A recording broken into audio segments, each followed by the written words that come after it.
हाँ तो भाई लोग, क्या हाल समाचार? मजे में?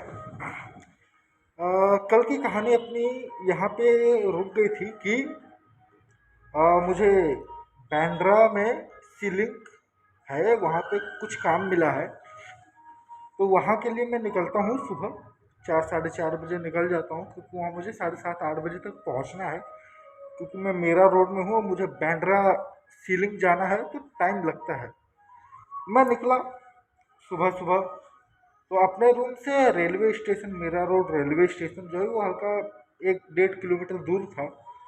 और मेरे पास ज़्यादा पैसे थे नहीं, अराउंड 80 90 या 100 रुपये बचे हुए थे। तो मैंने कहा पैदल ही चल लेते हैं। मेरा रोड पैदल गया। टिकट नहीं लिया मैंने। और सुबह सुबह का समय था तो मुंबई में तो भाई देखो, सुबह का जो समय है, जो 4 बजे, चार नहीं लेकिन 5 बजे से 10 बजे तक मुंबई की लोकल ट्रेन, खास करके जो विरार, मेरा रोड, जो विरार से निकलती है चर्च गेट के लिए, तो अंधेरी बांद्रा तक तो फुल पैक रहता है वो ट्रेन। आप चढ़ जाओ वही बहुत है। ठीक है, मतलब फुल पैक। क्योंकि मुझे 10 12 दिन हो चुके थे तो मुझे हल्का हैबिट बन चुका था कि कैसे उस लोकल में सफ़र करना है, लोकल मुंबई की लोकल ट्रेन में। मैं गया, चढ़ा, बांद्रा उतर गया। तो बांद्रा तो मैं चला गया, लेकिन बांद्रा सीलिंग कैसे जाना है वो मुझे पता नहीं था। मैंने ऑटो वाले से पूछा, भैया बांद्रा सीलिंग जाना है तो कितना लोगे? वो कह था भाई 2 या 250 कुछ ऐसा, उसने बोला कि इतना पैसा लगेगा। खैर, मुंबई की एक बात अच्छी है कि वहाँ मीटर के हिसाब से चलता है। मीटर में जो अमाउंट आएगा वो आएगा। हाँ, उसमें कुछ ना कुछ घपलाबाजी हो तो वो अलग बात है, बट जो जेन्युइन है सो जेन्युइन दिखा के कि भैया देखो मीटर में इतना पैसा आया है, आप इतना दे दो, डेट्स इट। वहाँ कुछ ये नहीं कि इतना नहीं उतना नहीं, वहाँ जो है सो मीटर है। तो मैंने पूछा था ऐसा अनुमान बताइए कितना तक आ जाएगा, तो अराउंड 150 या 200 के आसपास वो कह रहा था। मैंने कहा भाई इतना बजट नहीं है। मैंने बोला कि अच्छा आप मेरे को रास्ता बता दो, जाना किधर से है। उसने मुझे रास्ता बताया तो मैं पैदल ही निकल लिया। अराउंड चलते चलते 1 घंटा के आसपास मैं पैदल चला। क्योंकि वो बांद्रा शहर भी मेरे लिए नया था, तो हल्का देखते हुए कि किधर क्या है नहीं है। तो यूं ही सुबह सुबह हमारा तो टहलना हो जाता है, इतना तो हम टहल लेते थे उस टाइम। टहलते टहलते पहुंच गए।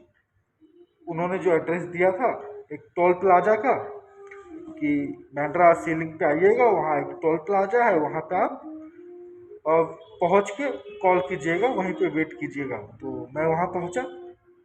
मैं गया तो कोई आया हुआ नहीं था। और मुझे ऐसा इन्फॉर्मेशन था, बोला गया था कि वहाँ 8 से 10 लोग रहेंगे, क्योंकि वहाँ एक टीम के टीम की तरह काम करना है, वर्क करना है। एक टीम आपको मिलेगी, उनके साथ आपको काम करना है।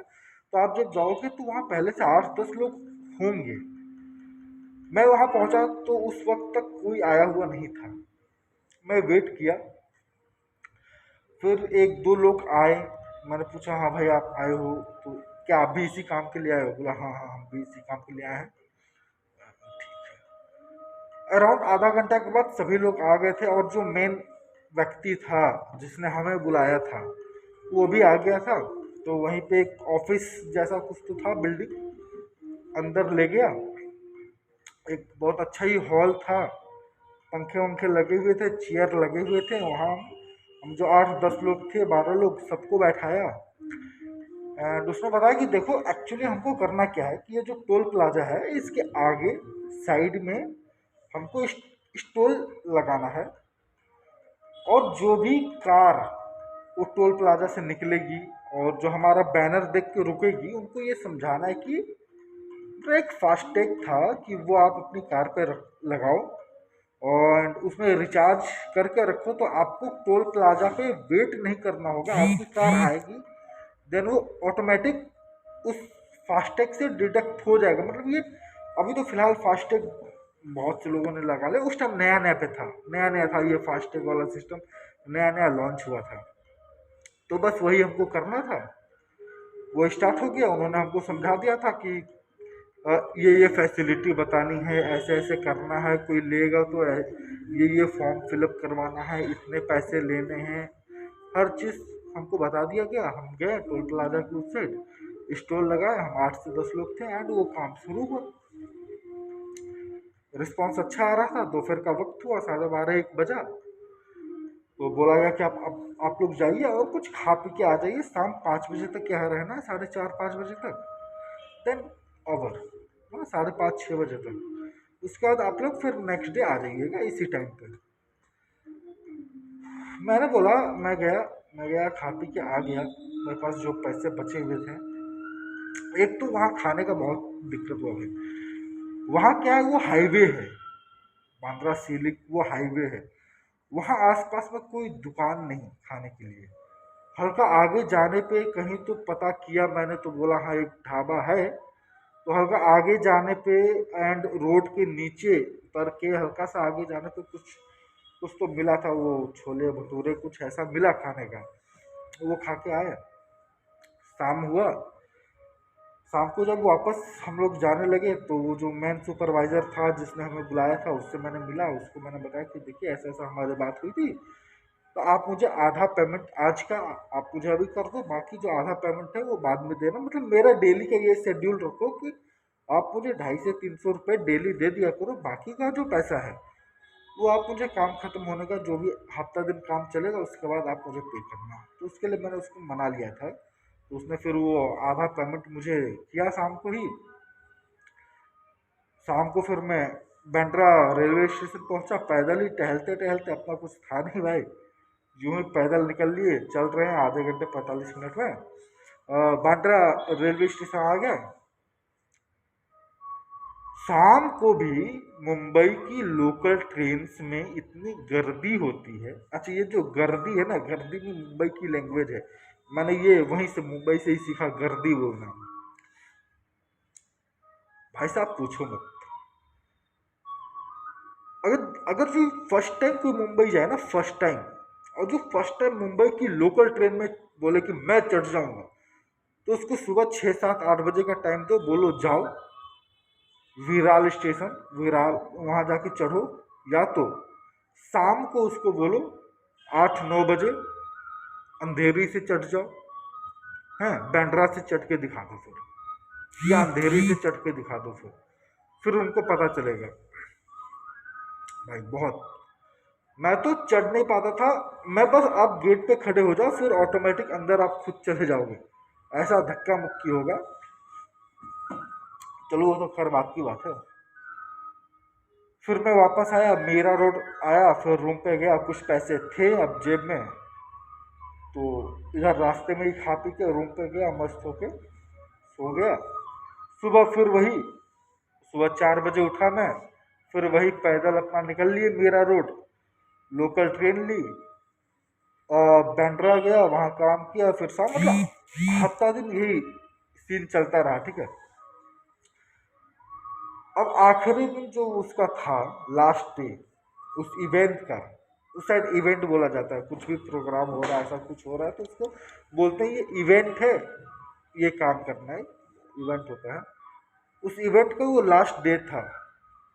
तो जब शाम हो गया, मैं आने लगा, तो मैंने बोला कि भाई अभी जो मेरा बाकी के पैसे जो बचे हैं वो दे दो, अभी आपका काम खत्म हो गया है।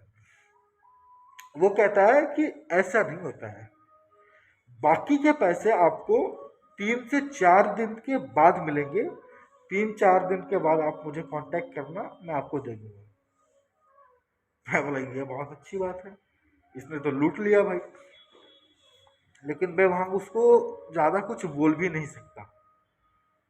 क्यों? क्योंकि कहीं ना कहीं वो मुंबई में बहुत पहले से रह रहा होगा, मैं नया नया हूँ। अगर मैं कुछ बकचोदी करता भी हूँ तो वो क्या पता बोल दे ना दूंगा, जा जो करना है कर ले।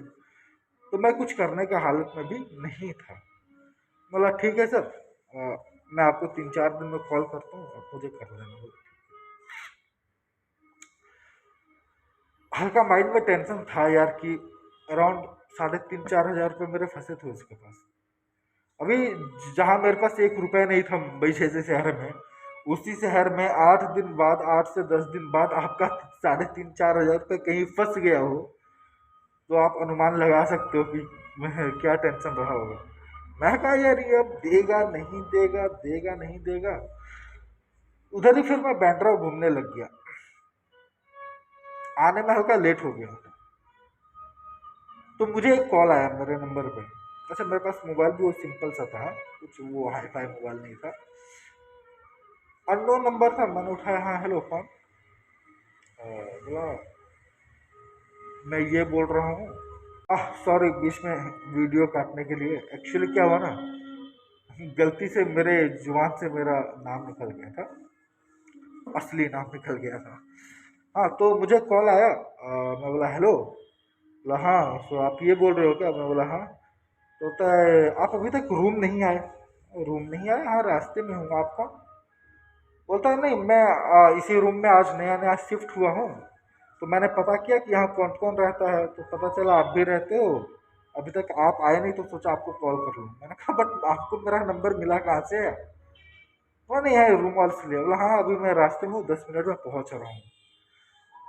अभी जो मेरे माइंड में ये टेंशन चल रहा था कि मेरे 3,500-4,000 रुपये मिलेंगे नहीं मिलेंगे, अब मेरे माइंड में ये टेंशन का चल रहा है कि भाई ये कौन है? हैं? मुझे कॉल करता है, बोलता है आप ये बात कर रहे हो? मैं बोला हाँ। रूम कब आओगे? मैं आपको रूम में, अरे भाई तुम शिफ्ट हुए हो, अच्छी बात है, इंजॉय करो ना भाई तुम। मैं रूम पहुंचा, रूम गया तो देखा वो बंदा ऐसे बैठा हुआ था। मैं बोला हाँ, आपने कॉल किया था क्या? बोला हाँ हाँ, मैंने ही कॉल किया था। मेरा नाम ये है, मैं आज ही शिफ्ट हुआ हूँ। मुझे पता चला कि आप भी रहते हो, मैं सोचा यार एक बंदा और रहता है, अभी तक नहीं आया, तो एक बार फ़ोन कर लेते कहाँ है नहीं। अच्छा, उस दरमियान उससे अच्छी ये बातें हुई। रूम में एक और बंदा था, उसने कहा कि अरे कल शूट है, चलोगे क्या काम पे? सो बंदे की ज़रूरत है, तो मुझे कुछ बंदे लेके जाने हैं, तो तुम बोलो तो ले चलो तुम दोनों को ही। मतलब मुझे और उस नए बंदे को जिसने मुझे कॉल किया था कि भाई किधर हो। मैंने बोला हाँ चलते हैं ना, मेरा वैसे भी इधर का जो इवेंट था वो ख़त्म हो गया, तो चलते हैं। और तो 12:30 मिनट हो गए। अच्छा, खैर, हाँ तो अभी सीन इतना है कि मैंने बैंड्रा में 1 हफ्ते का काम किया है। मुंबई में जहाँ मेरे पास 1 रुपये नहीं बचे थे, उसी मुंबई शहर में अभी मैं 3,500-4,000 रुपये किसी से पाता हूँ। किसी के पास उधार समझ लो है मेरा। अभी अगले दिन मुझे किसी शूट पे जाना है, वहाँ से मुझे 350-400 रुपये मिल जाने हैं। वहीं अभी तक एक बंदे से मेरी मुलाकात हुई है, अननो बंदा है, बट उससे बातें अच्छी खासी हुई उस रात।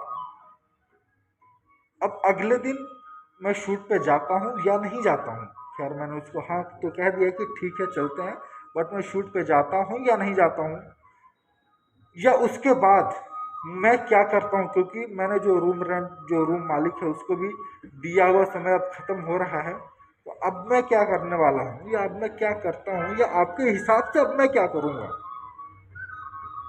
ये बताऊंगा कल के वीडियो में। आज के लिए इतना ही भाई लोग, क्योंकि लंबी लंबी वीडियो अगर मैं डालने लग गया तो आप भी बोर हो जाओगे। एंड मेरी कहानी इंटरेस्टिंग है यार, मालूम है, लेकिन पता नहीं आपको इंटरेस्ट आ रहा है या नहीं। और क्योंकि वीडियो क्वालिटी भी हल्की अच्छी नहीं होगी, और वॉइस क्वालिटी भी सही नहीं है, आपको मज़ा में भी नहीं आ रहा हो, या फिर मैं अपनी कहानी को अच्छे से बयान नहीं कर पा रहा हूँ उस या फिर आप अनुभव नहीं कर पा रहा हूँ, मैं जिस कंडीशन से निकला हूँ, मैं आपको बयां कर रहा हूँ, मैं आपको बता रहा हूँ कि ऐसा ऐसा सीन था, हुआ है, लेकिन आप उस कंडीशन को शायद महसूस नहीं कर पा रहे हो, इसलिए भी आपको मज़ा नहीं आ रहा होगा।